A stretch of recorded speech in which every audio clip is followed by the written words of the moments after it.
I'm going to say something. You tell me if it's crazy. Ohio State this year is better than Ohio State last year.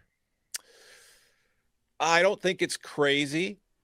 I think it's certainly possible, but this is, when I was on the show a couple months ago, I got yelled at by you and Brandon because I was saying that Ohio State was doing like load management last year. Mm-hmm. And what I did not get across correctly when I was making that statement was I didn't mean to say they were going half speed in games against Oregon and Michigan. What Ohio State was doing last year was in those other games that weren't Ohio State or Michigan, they were going half speed. They were just doing whatever they had to get by. Kind of like what I thought Penn State was doing in non-conference before they started playing real teams and looked just as bad. So like Ohio State was flipping a switch in its big games, and they came up short against Oregon by a point on the road in the regular season. And then Michigan did the thing where Michigan just beats them because Ohio State can't beat Michigan anymore. But then we saw once they got to the playoffs and flipped the switch again, absolute juggernaut. Right. Mm-hmm. This year, my argument was Ohio State couldn't really afford to do that because they had too many new guys coming in and they have to work Julian Sayin in.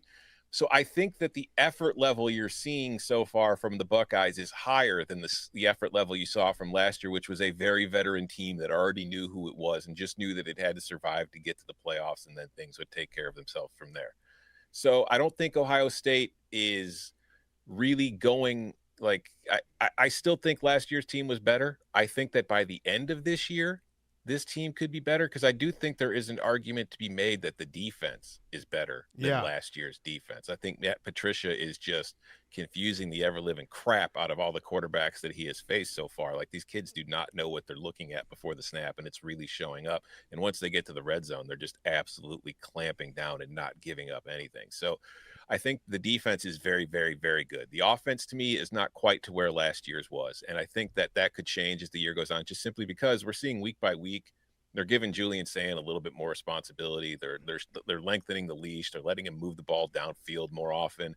And I think that he's very, very talented, and he's shown excellent poise and excellent accuracy. He's like showing you everything you want to see from a young quarterback as far as growth is concerned. So I think by the end of the year, it could 1,000% be true. Right now, I don't agree with you, but I don't think it's crazy.